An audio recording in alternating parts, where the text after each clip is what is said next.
For 7 years, I sent my daughter's husband $40,000 every January. Then my granddaughter whispered one sentence that changed everything. My name is Stephen Harper. I'm 68. I own a small grocery on the corner of Maple and 3rd, the kind of place where people come for bread and news. I worked the same counter for 40 years.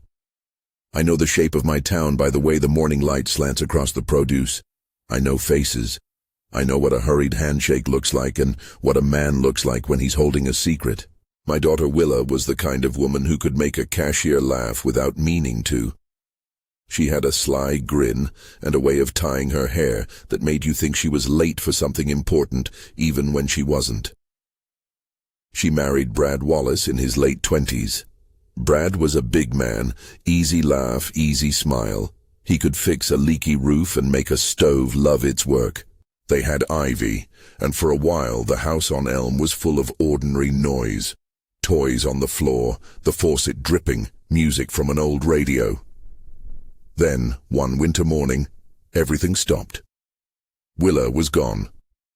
The doctors called it a crash, a collision that took her life. There was a funeral, there were condolences, there was a closed casket. We did what you do when the world throws you into a hole. We prayed, we cried, we tried to put one foot in front of the other. Gloria, my wife, never recovered from the grief.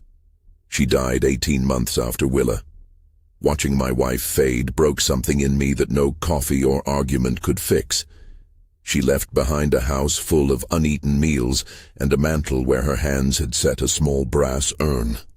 The urn sat there like a question I couldn't answer. I promised Ivy something in the wake of those funerals. I promised stability. I promised not to let her feel the edges of our grief as abandonment. I promised, in my clumsy, ordinary way, to be practical about it too. So every January on the first weekday after the first weekend, I went down to the bank or logged into my online account and sent $40,000 to Brad Wallace. I sent it the way farmers plant in the fall, because you trust the pattern will feed you in the spring. 7 years I did it. 40,000 times 7, if you want to think of it that way, was no small mercy. It was a commitment. It was faith that the money was going to help my granddaughter, that it would pay bills and keep a roof over her head and buy books for school. There's a photograph in my kitchen of Willa at 28, hair loose, leaning against a fence, her mouth half smiling like she knew a joke no one else did. Often at dusk, I'd find myself staring at that picture and imagining her telling me that everything had been all right. It was a small cruelty that kept me from moving on, believing that the money was a bridge between our daughter's absence and our granddaughter's future. For the first several years, everything felt as it should. I saw Ivy on weekends and after school. She would sit on the edge of a crate in my store and eat an ice cream cone while we talked about the alphabet or her favorite color. She'd call me Grandpa Steve when she wanted a story and Steven when she was being playful, the way little kids invent their own rules. I paid the bills, fixed the fence, sometimes paid a late electricity bill when Brad's check didn't come on time. I didn't ask questions. I believed.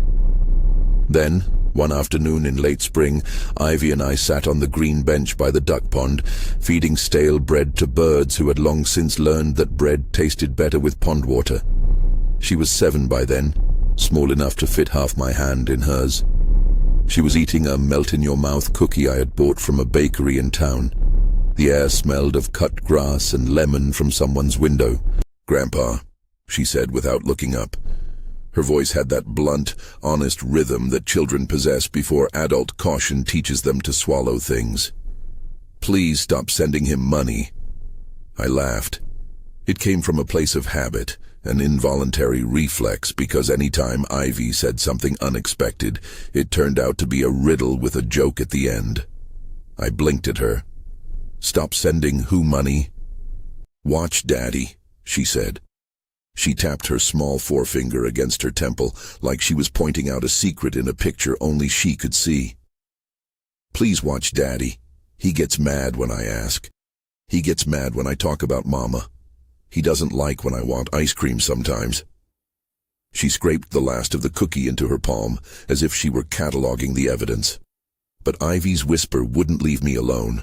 What do you do when a 7-year-old tells you to watch the person you have trusted with your last promise to your dead daughter? What do you do when she says it with such conviction that your bones answer before your brain does? I remember the tilt of the bench, the way her feet swung and did not touch the ground, the ordinary world continuing, cars, joggers, a woman walking her dog. I remember the first throb of an old fear, the same hollow that had lived in me since Willa's funeral. Had I been wrong? I went home that evening with the sentence stacked in my chest. Watch, Daddy. The words were small but heavy. I replayed moments that had once felt normal. Brad stopping by the store, always in a hurry, catching me by the elbow and asking if he could have the payment a little early this year. His ever-expanding problem list, the car that needed repairs, the electricity meters that had to be paid, the excuses that slid around truth like water around a rock. At first I tried to quiet it. I told myself 100 plausible things. Grief makes us suspicious of the world. Small children say odd things. A widow's father imagines threats that aren't there. I told myself I'd been generous and that generosity had a price. Worry. Still, the whisper grew. A few days later, Brad came into the store. He was wearing one of those jackets that suggested he was going somewhere important. A job interview, a party, somewhere where a man wants other people to think he matters. He nodded to the usuals behind the counter, made a small joke, and then leaned on the register, quiet for a beat. "Steve," he said, avoiding my eyes. "If you could, maybe this year it would help to get it earlier. Things are tight with the taxes and the... You know." I felt a heat rise in me like a burr under a blanket. I managed a laugh that sounded like a hinge. "Brad, I've sent it the same day every year for 7 years. It's not a charity, it's for Ivy." He looked away. I know. Just, would you consider..." He never finished. He left with a promise to call. That night, I pulled my bank statements out and set them across my kitchen table under the lamp. I've balanced ledgers and paid rent in cash for most of my life, but there is a strange, cold intimacy to seeing numbers on a page. Amounts repeated like a prayer. Payee, Brad Wallace. January 5th, $40,000. January 4th, $40,000. The dates marched like a line of mourners. The thing about grief is that it can become a permission slip. We justify things we wouldn't have otherwise. We stop asking questions because questions require answers, and answers threaten stability. For 7 years I had received a thank you text, a sometimes scrawled receipt, a photo of Ivy at Christmas, a note on her handwriting. "Thanks, Grandpa." Those gestures were small stitches on my sleeve, and I had sewn them closed. But Ivy's whisper had loosened a thread. A week later, a woman came into my store. She stood at the end of the coffee aisle and lingered. She smelled like cinnamon. Not the fake oversweet store kind, but the warm, midday smell that wraps itself into your sweater sleeves. She asked for ground coffee, and without looking up, asked if we had a certain brand of cinnamon. She paid in cash and walked out because the bell above our door told me so. It was a small pedestrian thing. People come and go. But something about the way she rubbed her hands together over the package, like she was pressing an invisible urn closed, put a pressure on the back of my neck. I held her image like a pebble in my mouth until it tasted wrong. I called Roger Stevens the next morning. Roger had been a detective for 40 years before the city made him trade in his badge for a lawn chair on the porch. He knows the way light hits a suspect's face. He has the patience of a man who learned to wait in stakeouts so long his watch became part of the upholstery. He is a friend of mine, long enough to sit with me after funerals, to bring casseroles when the house was empty, to tell me what insurance forms meant like they were bedtime stories. "Roger," I said, "I'm not sure what this is. Maybe I'm being foolish. Maybe I'm a fool, but Ivy said something. And then there was a woman in my store buying coffee and cinnamon. Maybe it's nothing." There was a pause, and in the pause I felt like a child seeking permission.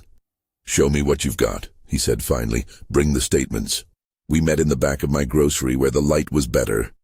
I spread the bank records across the counter like evidence, and Roger's hands, thick with years of working a wrench and a gun belt, hovered over them like a man tracing a hymn.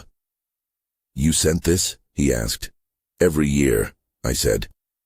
I told him how Gloria died and how Willa had been taken. I told him how I promised Ivy something steady and how I had kept that promise the only way I knew how. Roger didn't say immediate condemnation. His face was even. He asked about receipts, about any sudden changes in Brad's spending, about whether Willa's friends had said anything odd in the years after. I told him the little things. Brad's car getting a new paint job one year, an unfamiliar name on a memo, a late-night text that was more abrupt than it needed to be. He suggested we take small steps, document everything, keep eyes open, ask for copies of receipts regularly. He mentioned, carefully, that sometimes grief can be exploited, and sometimes grief hides intentions we don't want to face. "But don't go out looking for trouble," he added. "Let the trouble show itself. Watch for patterns." Patterns are how stories become law. They are the way a dozen small lies add up to something that can be held in your hands. We started there. For the next few days, I watched Brad the way a man watches weather. I asked Ivy normal questions about school like nothing had changed, and sometimes when she looked up from her crayons, she would look at me with that worried face that seems solemn beyond years. "Do you think Mama wanted me to tell on Daddy?" she'd ask once, as if the word tell belonged to her like a dish she wasn't allowed to put down. The more I watched, the less certain I felt. Brad took phone calls in the corner of rooms. He left afternoons suddenly and returned with a new shirt or a new manner with no explanation. He'd be tender with Ivy at moments, fixing her shoelace, pretending he couldn't open a jar so she could feel helpful, and then turn away at the soft mention of Willa. We used to stand at her grave together, he and I, pretending that two men with broken hearts could hold space for a shared memory. That routine had been the bedding for 7 years of faith and money and patience. Then one evening, while checking a stack of old receipts for something that felt like comfort, I found a paper that didn't fit. It was a little note that had been left in a drawer at home. An odd thing, a receipt for services not rendered. The name on that paper matched the last name of a woman I had seen in my store. It felt like a string tied to a door somewhere in my chest. I took a picture of it with my phone and sent it to Roger. "Could be nothing," he wrote back. "Could be something. Come by tomorrow night." Ivy's whisper had led me here. Tiptoe suspicion, a receipt, a woman who smelled of cinnamon. The world, in its ordinary procession, didn't care for my consternation. It rained the next day.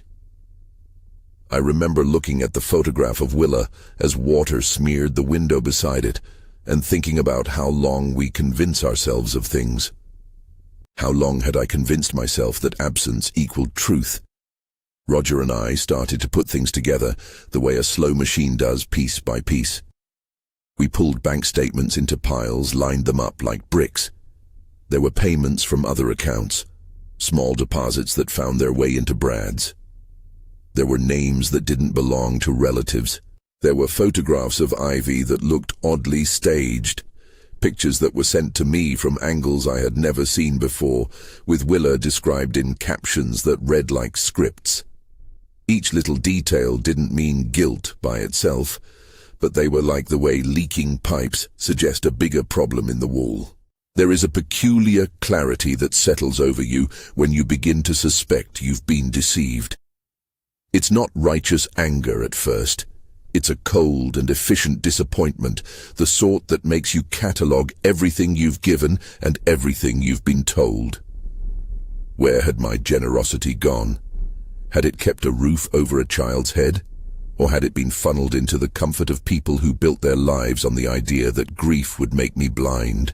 On a grey Wednesday, I went to the box where we kept Willa's things. It was the kind of corrugated cardboard box you keep because you think someday you'll have a shelf large enough to hold the things that are heavy with memory. I had never opened the brass urn since I put it on the mantel at Gloria's funeral. It had seemed sacrilegious to lift the lid then, and later there was always someone else to whom that desecration belonged. But now the box felt like a place where a truth might be hidden. I carried it from the attic with the kind of reverence you bring to a relic. The lid sat in my palms like the cap to a question. My hands were steady because steady had become a thing I practiced. I set the urn on the kitchen table under the light where Roger could see the details better. He had come over that morning because, in a practical and terrible way, he believed a man with questions needed company. "Open it," Roger said. I had imagined that opening it would be simple, like lifting a photograph out of an album. I had not imagined the weight of it. The lid gave with a small sound, a click more like a soft surrender than a bolt being shot. When the lid turned, I expected to smell something, maybe perfume, maybe the neutral scent of time. Instead, a warm, spicy smell came up and hit the room like a small, mocking hand. Coffee and cinnamon. The world narrowed.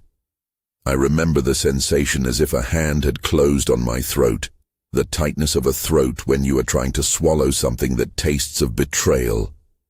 The urn was filled with what looked like used coffee grounds, dark and grainy, the kind that clung to fingers and left faint residue. Interspersed were flecks of brown sugar and the light powder of cinnamon. It had the smell of a kitchen, not of someone gone. "What is this?" I asked, though the question wasn't really to Roger. It was to the entire air in the room, to the photograph of Willa on the wall, to my empty house. The words came out small and brittle. Roger made a sound that was a careful thing, neither surprise nor accusation. He reached for the urn as if testing not only the content, but its meaning. "Someone made ashes," he said. "Someone made an object you were supposed to believe in. I think people assume that truth will arrive like a lightning bolt, dramatic, quick, unmistakable. The reality is usually quieter and more grotesque in its simplicity. The truth in my kitchen was the smell of cinnamon. The deception sat in an object on my table that had played the role of evidence for 7 years. I felt something in me fracture, the brittle, patient trust of a man who had thought his grief was being honored. I called Ivy into the kitchen. She shuffled in with her knees scraped, as children always manage to carry small wounds like quiet medals. She peered into the urn with the indifference of someone who intrudes on an adult problem and is not yet entirely a participant. She frowned. "Is that Mama?" she asked. "I thought it was," I said. I couldn't stop the lie from leaving my mouth because for 7 years that's what I had been rehearsing. Truths built on the stories other adults tell. "That's not Mama," Ivy said. She cocked her head in a way that children do when they are testing the world. "Mama wouldn't smell like coffee.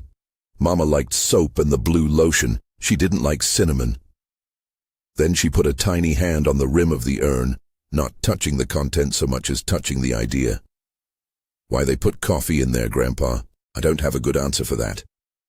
I had to look away from her small face, which had the honest curve of a person who believes that questions are keys. In that instant, watching my granddaughter unmask what had been presented as a truth, I felt all 7 years reshape into something else. Not tribute, not closure, but an elaborate lie. I called Roger. We didn't shout. The way men decide to move when they are used to controlling small things, ledgers, shelves, crates, was to be deliberate. Roger told me to keep a record of everything. He told me to take photographs, to preserve the urn as evidence. He said things that were careful, learned phrases from a long career. Don't handle more than necessary. Document chain of custody. Call me when you are ready. But beneath those careful words was the simple recognition of what this meant. Someone had made a scandalous, cowardly trade with my grief. When I sat alone that night, the urn on the table with a sheet folded over it like a shame, I thought of Gloria, and how the weight of loss had finally become too much for her. I thought of my daughter and how a photograph on the wall had become a lie I had lived inside because it was what made sense. The house felt too large, as if the rooms had expanded to make room for deceit. What do you do in that moment? You could run. You could storm into Brad's house and break things until your fists had an answer. You could call names and shout and let your anger be the tool that solves it. I thought of all these things and boxed them like flies, because anger, in the shape it first takes, is not a plan. It's noise. Instead, I did what ordinary men do when they are desperate for order. I made lists. I wrote down dates of payments. I wrote down the names of people who had been at Willa's funeral. I typed messages the way you draft a speech you hope you won't have to give. I thought of the woman who bought the cinnamon, of cash receipts, of odd phrases in her texts, of the smell of coffee when I opened a lid. At the center of this was Ivy. She had been a fuse, lit in a small hand. Her innocence had pulled back a curtain I had wrapped around my grief. The sight of her small face when she peered at the urn and said, "That's not Mama," will be with me for the rest of my life. It is the reason I couldn't sleep that night. It is the reason the next morning I drove to Roger's house, and we started to plan the small, tedious steps that might lead to a larger truth. There is a moral hardness to preparing for betrayal. It asks you to value evidence over sentiment, to let the emotional pieces stand aside while you lay each fact down like a stepping stone. It is not a noble thing at first glance. It feels like laying siege to your own past. But there is also a kind of relief in it.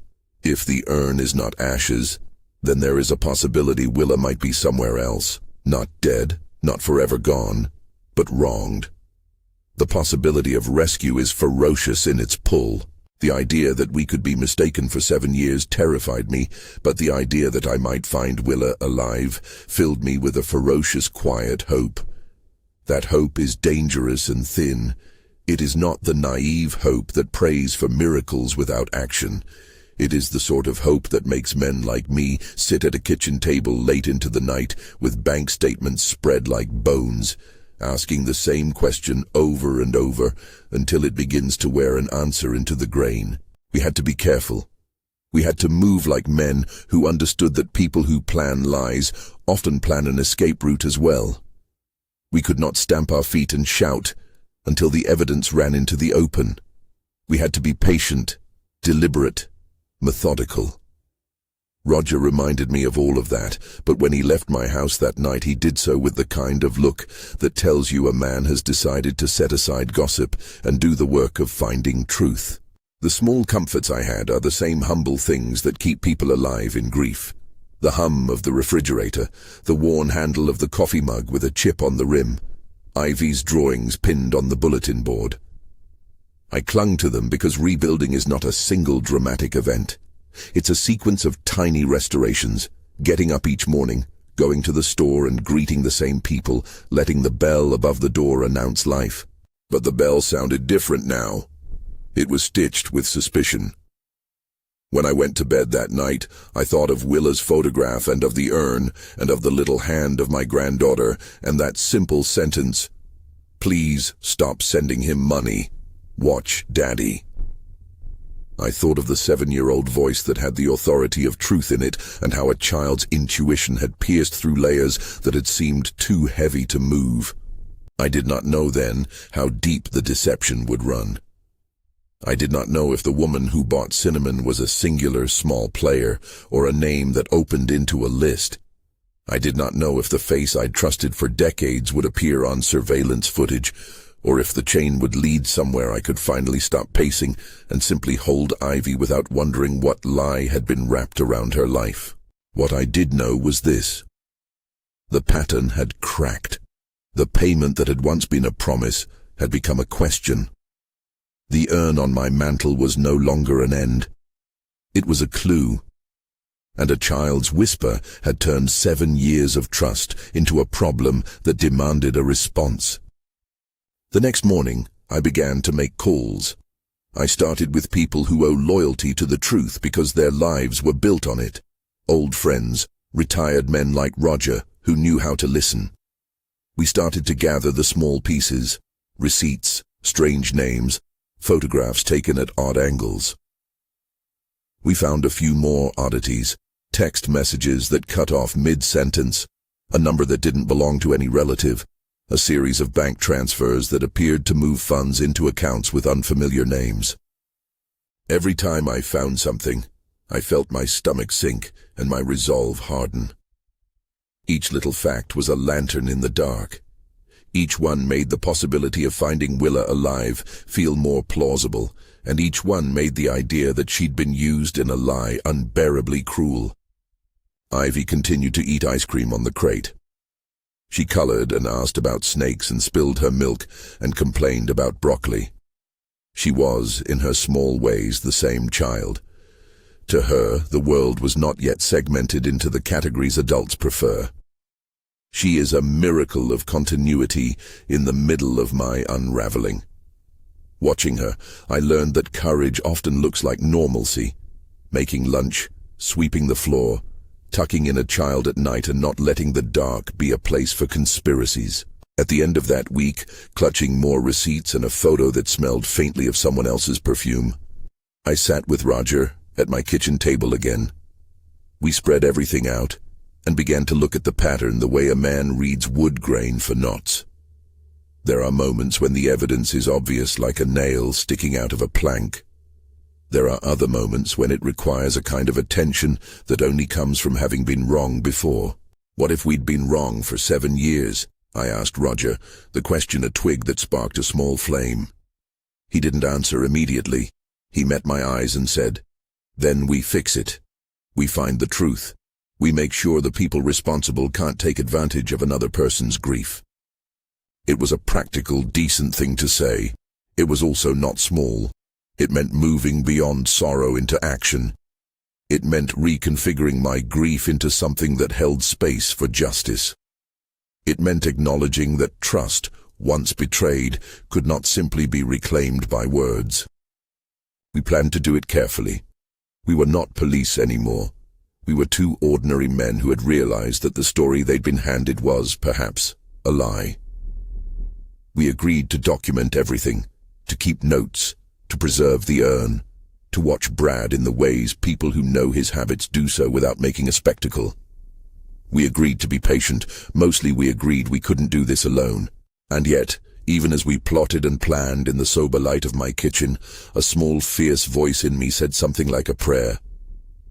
If Willa was alive, if there was a way to put these 7 years right, may God grant me the endurance to do it without losing myself to revenge. I said it not as a sermon, but as a desperation that needed a name. I don't know if prayers change outcomes, but prayer often steadies hands.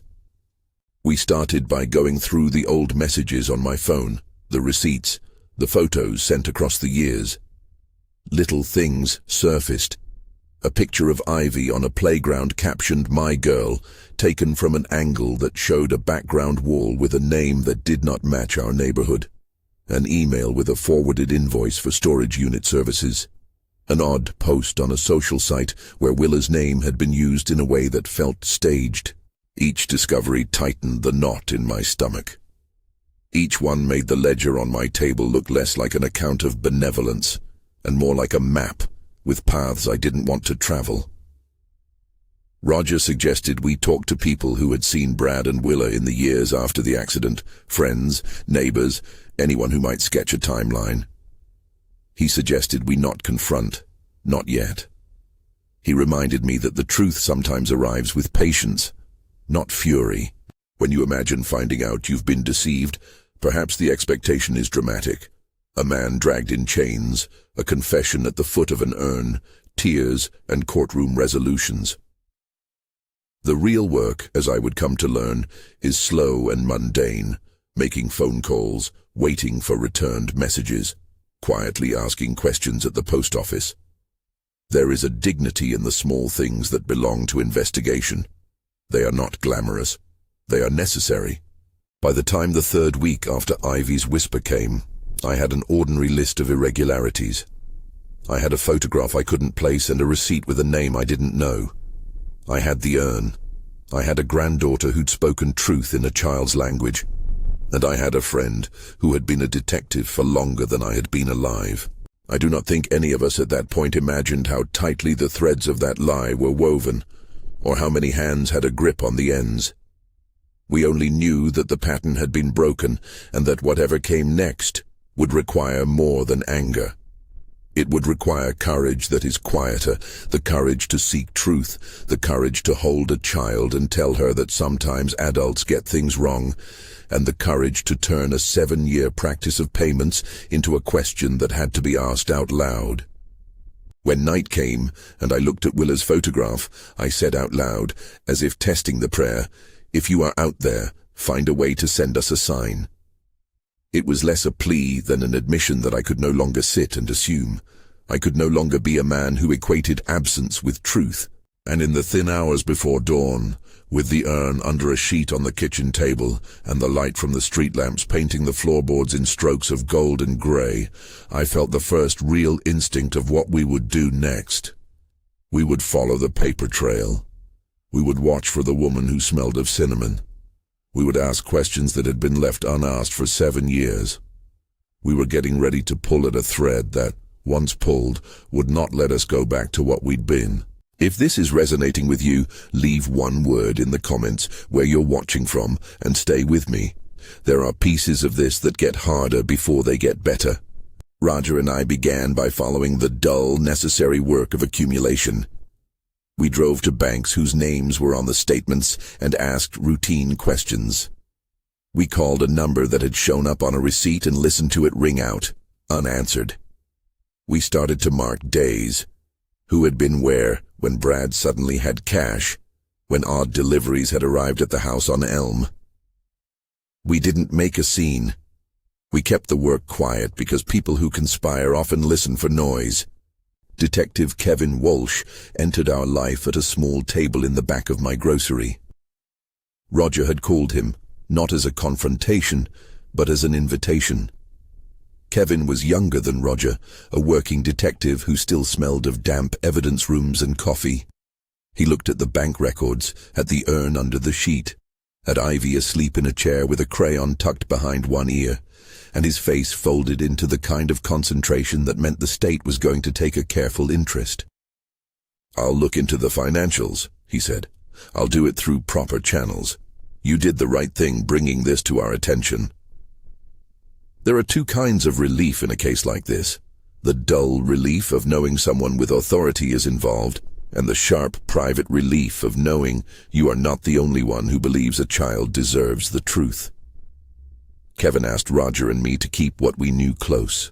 He explained gently that any public clamor could tip off somebody who might destroy evidence or run. He said things I already suspected. People who concocted long cons had allies, and those allies could scatter like birds when a net was thrown. We built a map of moments. We traced the times Brad left the house and where he returned. We asked neighbors, discreetly, if they'd noticed deliveries, people coming and going. One neighbor mentioned a storage unit truck circling the neighborhood several nights a month. Another remembered seeing Brad at odd hours, carrying boxes he would not let anyone look into. The woman who had smelled of cinnamon reappeared in the story more clearly than I'd hoped. A clerk at a convenience store 2 towns over remembered her because she'd paid with exact change and had marked her package with a brand I recognized from the receipt Roger had found in my drawer. The woman had used a different name when she bought the coffee, but she kept the same careful way of folding the package into her jacket. Small things added together were starting to form a shape.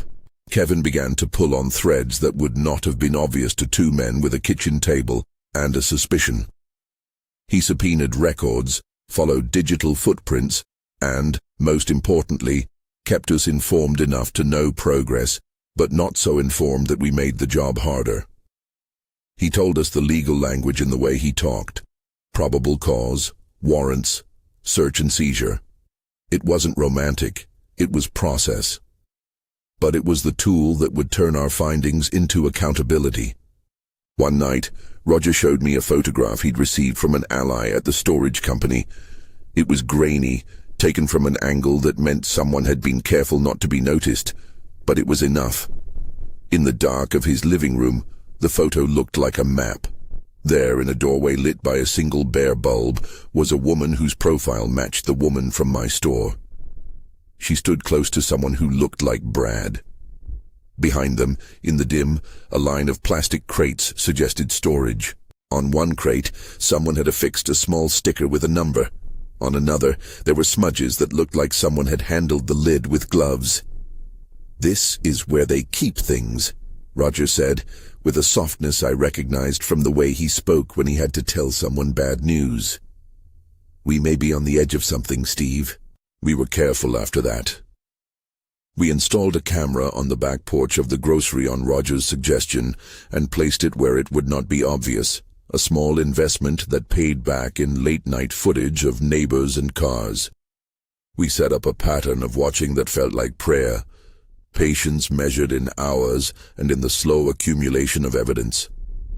I learned how to wait in a new way, no longer praying for comfort alone but watching for a crack in a story I'd been told. Surveillance caught small things that, put together, became a language. It caught a van making a late stop behind the storage facility. It recorded a man pulling a covered pallet into the back of a truck. It captured a woman who looked like the cinnamon bag shopper, placing a small brass box into a crate, then sealing it. It recorded phone calls between numbers we had flagged, short, sharp, then deleted. Kevin coordinated with a federal agent when the money trail threaded into accounts that crossed state lines. That changed the case from criminal neglect to a more serious fraud and conspiracy investigation. They moved slowly as courts require, gathering enough to warrant a search and a seizure without tipping off anyone who might flee. The wire was my idea out of desperation. Like many desperate things, it was poorly formed until it was shaped by people who knew their trade. There was no heroic baiting scene. There were, instead, hours of practicing with Roger what to say if confronted, and what to do if something went wrong. There were also recordings made by police, careful and legal, that captured a confrontation when it happened. The day of the sting, we dressed like two ordinary men and went to the storage facility with a quiet resolve. Kevin and his team were in their own world of business, the serious procedural world of cuffs and warrants, of statements and forms. Roger had a way of moving that said he was comfortable with waiting for the exact moment to act.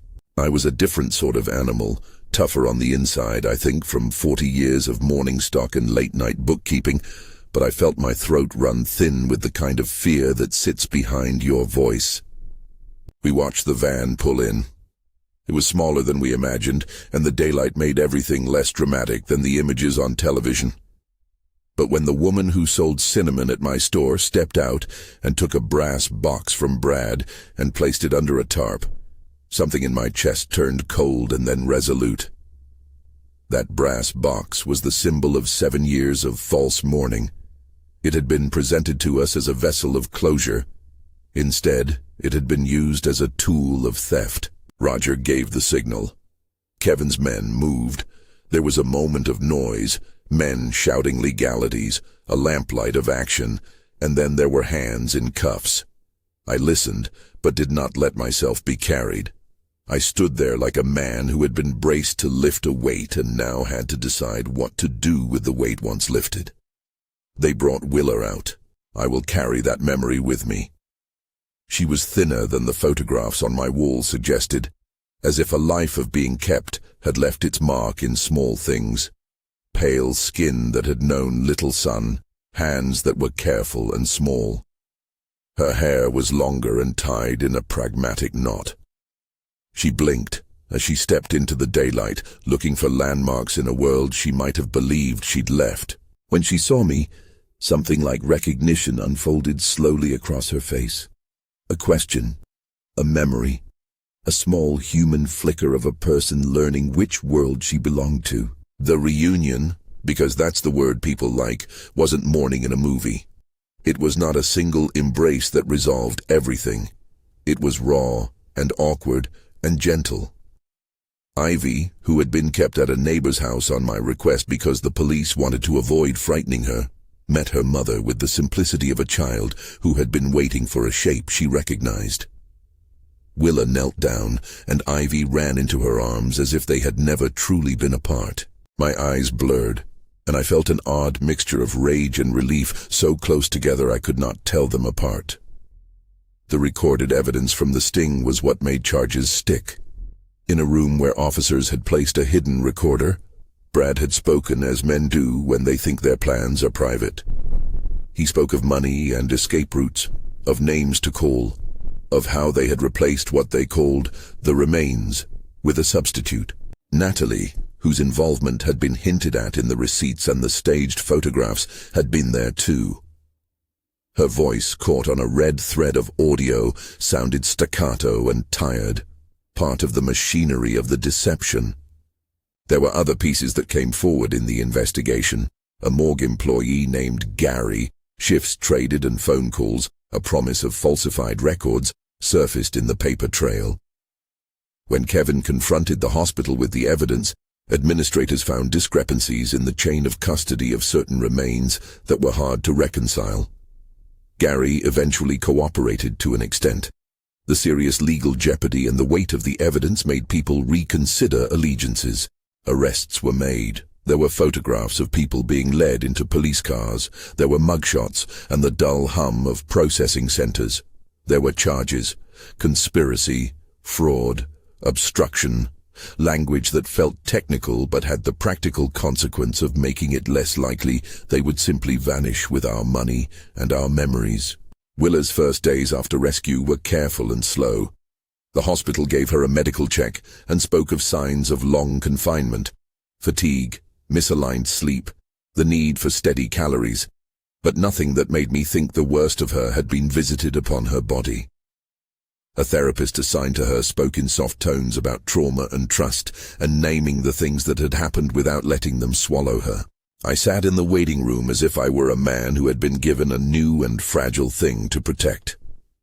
The legal proceedings moved in their own deliberate way.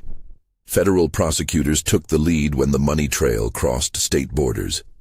They filed charges that reflected the severity of the plan: forgeries, conspiracy to commit fraud, mail fraud, and charges tied to falsifying records that had allowed them to pass off an ordinary object as evidence of death. Where specific statutes mattered, Kevin explained them in plain terms, and I trusted that the law would have a scale for this kind of deceit. In court, the details that I had only seen in bank statements and grainy photographs became a full chorus. There were witness statements and recorded phone calls. There were the plays of motive and means. Brad and Natalie appeared before a judge with expressions that seemed to shrink under the weight of what they had done. Gary pleaded and agreed to cooperate to a degree, admitting the parts of his involvement that the evidence could prove. I will not pretend the courtroom was cathartic. It was precise, surgical. It did not absolve the length of my grief, but it did hold people accountable in the way a public proceeding can. The judge imposed sentences that reflected the gravity of the deception. The record reads that both Brad and Natalie received multi-year federal sentences and that restitution was ordered toward the victims. Gary entered a plea arrangement that acknowledged his role and made ways to restitute what he could. Some of the legal language in case files is dry, but the outcomes mattered. Incarceration for those who orchestrated the lie, ordered repayments, and an acknowledgement on record that what had been done to our family was not simply miscommunication or bad luck. Custody of Ivy became an urgent and tender legal matter. My aim had never been to punish so much as to keep a child safe, but the law took custody seriously. The court reviewed what was best for a 7-year-old. They considered the stability I had provided since Gloria and Willa's absence and looked at the emotional bonds between child and grandfather. I sat in those hearings with a heart in my throat and a stack of papers in my lap that proved what I'd done. Payments, photos of grocery runs, the way Ivy had spent her afternoons at the store. The judge found, in the balance of what was best for Ivy, that living with me while Willa recovered and received therapy was the path that would give her the calm she needed. The court's order gave me custody while also creating a plan for supervised visits and eventual restoration of parental rights if Willa could demonstrate sustained stability and healing. The days after the arrests were a peculiar mixture of relief and exhaustion. There was a relief in knowing the machinery of the deception had been stopped, but exhaustion from living for years under a false narrative. Willa began the long work of reclaiming her identity. Therapy sessions to untangle what had been taught to her about what the world was. Small accomplishments like going to the store without a handler, learning to say no to people who wanted to control her life. She had been told a story for 7 years, and that story had to be unlearned before a healthier one could be built. Restitution was not a single scene of meaning. The process of getting funds back was bureaucratic and slow. The government made efforts to recover assets and to ensure that the money taken did not merely vanish into private hands. Some funds were directed back to me to repair the financial harm done. Others were used to pay for Willa's therapy, for Ivy's schooling, and for the expenses incurred in the investigation. Restitution did not erase 7 years of payments or the emotional cost of living under a lie. It offered a practical start to right a wrong. People asked me when the dust had settled somewhat whether I blamed myself. Of course I did. Blame is a shape of grief. For 7 years I had chosen to accept a story because it gave me certainty in a world that had become painfully uncertain. But guilt is not the same as instruction. I had also trusted in a child, trusted in my instincts when they finally surfaced, and I had learned that humility and action can coexist. I had been wrong in ways that cost me money and trust, but I had also learned to seek truth rather than shelter in the stories told to me. Friends and neighbors rallied in small, restorative ways. People came to the grocery not only to buy bread, but to say plain things. "We're glad Ivy's safe. Let me know if you need help." They brought casseroles and offered practical labor, fixing a porch step, painting a faded fence. Business at the store dipped for a while. People who had known Brad came and asked questions with the curiosity of small towns. Slowly, regulars returned. The bell above the door began to mean normal life again, rather than the signal of another worry. Willa's path forward was not overnight. She took on part-time shifts at a local shelter while she worked with counselors. The first time she stood behind the register at my store, it was awkward for both of us. A daughter who had been told she was dead, and a father who had been told the same. We learned to let the awkwardness be a teacher. She told me small things, how she had been convinced she couldn't go out into the sun because the story always had night in it. How simple acts like holding a cup of coffee felt foreign. I learned to listen, to accept that healing is measured in patience and in the small currency of consistent love. There were also hard conversations with Gloria's memory. My wife had died believing her daughter was gone. The grave where Gloria rests has become a place where I go to acknowledge both sorrow and a strange justice. We had loved and misplaced a truth for 7 years, and that had cost someone their life. I stand by the headstone and speak aloud sometimes, not to make amends, it's too late for that, but to hold on to the fact that love, when genuine, wants the truth even if it hurts. Ivy's relationship with Willa grew in small, patient stages. They relearned one another, built new customs, and at the same time grieved what could not be reclaimed. Ivy's questions were simple and sharp. She asked how people could lie, why someone would want to take a child's life story, and how we could trust anyone again. We answered her with care, using language honest enough for a child. Sometimes people do bad things because they are selfish. Sometimes they try to turn someone else's grief into profit. Then, we talked about safety, and about the fact that most people are not like that. Ivy's trust returned slowly, built on the foundations of bedtime stories, ice cream cones at the store, and the daily rhythm I could offer her. Forgiveness became a deliberate choice for me, not a spontaneous sentiment. There were nights when I wanted the harshest possible justice, the kind that would make the conspirators feel the depth of my hurt. But revenge is a mirror, and after a while it only reflects the angry face looking back. The counsel I heard from friends, from Roger, and from my own prayers nudged me toward a different path. Forgiveness did not mean I excused what was done. It meant that I refused to let their sin define the rest of my life. It meant holding Willa and Ivy and rebuilding a life that was not centered around punishment, but around restoration. Faith helped, not as a magic eraser, but as a framework in which I could carry my rage and still choose love. I did not imagine that God would somehow reverse time. I did not pray for an impossible miracle. Instead, I prayed for steadiness, for wisdom in handling the legal system, for the safety of my granddaughter, and for the courage to offer Willa a pathway back into family without allowing myself to be consumed by bitterness. Those prayers were answers in small ways. A detective who believed us, a therapist who helped Willa name what had happened, neighbors who offered practical help. There was a moment some months later when the storms of the trial had quieted, and Willa and I sat on the stoop of the store as the sun made the paint glow in late afternoon gold. Ivy was inside, tracing letters on a chalkboard.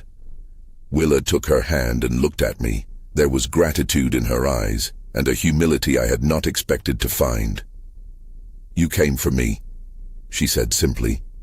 "You're my daughter," I said, and the words felt small and enough at once. The community's reaction patterned itself in a way that surprised me. People did not celebrate the punishment of others so much as the return of a family. They brought casseroles, baked pies, offered to help with bills, and some even volunteered to help Willa look for steady employment. The grocery reopened in a more deliberate way. Cleaner shelves, a new chalkboard that announced not just the daily specials, but the days we would have community nights where neighbors could come and talk and not be afraid. We made a small plaque for the wall in the store that read, in my handwriting, "For the families we've lost and the ones we're building again." It was not a sermon. It was an honest marker of a place trying to be a small island of trust. There were practical restorations too. The payments stopped. The bank accounts and paper trails that had sustained the deception were frozen where possible, and restitution that arrived was put to practical use. Home repairs for Willa when she moved into a safe place, therapy sessions for both Willa and Ivy, and a small fund to keep Ivy in the same school where she felt secure. The law did not make everything right.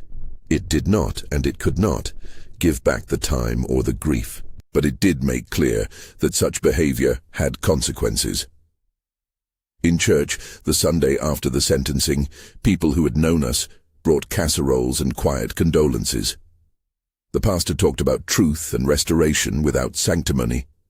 He spoke about the cost of misplaced trust and the need for communities to guard their vulnerable ones.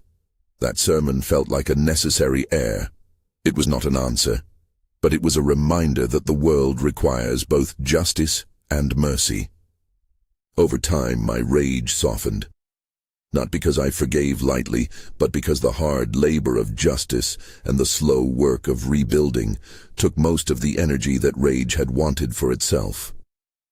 Willa began to volunteer for work at a women's center, helping other folks who had been controlled or manipulated. It was a small thing, but it gave her purpose beyond being a victim. She learned that her story could be used to help others, and that there was dignity in that work. I learned practical lessons too.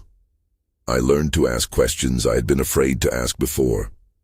I learned that generosity needs frameworks, clear receipts, conversations, and a willingness to demand transparency, even when it feels unseemly.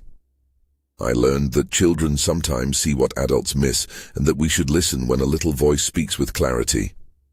You might wonder if I believed in signs after all this. I do, but not the kind you read in the sky. I saw signs in the small things. Ivy's impulse to speak, a clerk who remembered a face, a detective who pursued a snag of paper until it led to something bigger. The truth arrived not as a miracle, but as a result of patience, careful work, and the refusal to leave a child's fate to a convenient lie. People sometimes ask me whether I regret the payments. It's complicated. The payments were given in love. The intention behind them was to provide for a grandchild. My regret is not that I wanted to care for Ivy. It is that I allowed trust to be unexamined for so long that I mistook absence for truth. In the end, our responsibility as caregivers is not only to give but to ensure that giving actually helps. That lesson came at a steep price. 7 years of gifts had been turned into a story that hurt 3 people deeply. Gloria, who died without the truth. Willa, who had been held against her will. And Ivy, whose childhood had begun under a false premise. We could not turn back the clock, but we could build forward in ways that made such a thing less likely to happen again. We organized a small community task force that met monthly at the church to discuss ways to keep vulnerable family members safe. Practical, small policy measures about transparency for assistance and community checks for elderly donors. It wasn't a grand solution, but it was an attempt to learn from pain. Months turned into a year, and life settled into a new, careful rhythm. Willa and I took slow walks in the park, where Ivy had first whispered that we needed to watch Brad. There was a particular bench we always chose now. The ducks seemed indifferent to human stories. Once, as the wind made the leaves chatter like a congregation, Ivy looked up at Willa and asked, "Mama, will we ever have to hide again?" Willa kissed the top of her daughter's head, and her voice was steady. "No, sweetheart, we are together. We will be safe. We will always tell the truth about things." That night I sat alone on the stoop after closing. The store dark. The letters on the chalkboard soft in the street lamp glow. I thought about the way grief can be manipulated and the way truth eventually finds a breadcrumb path home. I thought about the many small acts that got us to the point of rescue. A child's voice, a clerk's attention, a detective's diligence, a friend's persistence. If there's a moral to this that I can offer in simple terms, it's this. Be careful who you trust with the things that anchor your life. Ask questions with kindness. Keep records when your love includes financial support. And when a child speaks a truth, listen closely. Trusting a child is not weakness. Sometimes it is the wisest thing we can do. I am not a preacher. I'm a grocer who has learned that life hands you surprises both cruel and merciful. I lost a wife to grief and nearly lost my sense of reality for 7 years by living inside a lie. But I also found reclaimed family, measured justice, and a slow return of trust. As for forgiveness, I forgave in a manner I would describe as a steady, deliberate release. It was not an erasure of harm. It was an act of refusing to let the harm define the rest of my days. I prayed for the strength to do that, for the patience to let the law do its work, and for the grace to hold my daughter when she needed me. If there is one thing I hope you carry from this, it is this. Never think grief automatically grants others moral cover. Grief makes us vulnerable, yes, but that vulnerability can be a call to our neighbors to be gentler, to protect, and to ask hard questions when something doesn't sit right. There is no shame in seeking the truth. There is shame only in letting doubt be dismissed because asking questions feels uncomfortable. Thank you for coming this far with me. If this story touched you, please consider sharing it with someone who might need encouragement to speak up or to listen to the small voices around them. If you found value here, subscribe so we can keep telling stories that hold both sorrow and hope. May we live in communities that guard their weakest with both generosity and wisdom. We prayed for truth and for healing through those long months, not as a guarantee but as a steadying thing. If you are holding a promise to someone today, make sure the promise is rooted in real care, not in a story that might be someone else's profit. Trust your instincts, listen to the children, and when the truth comes, let justice do its work, and let mercy guide your hands toward rebuilding. Disclaimer: these stories are made up, created for dramatic purposes only. Any resemblance to real persons or events is accidental.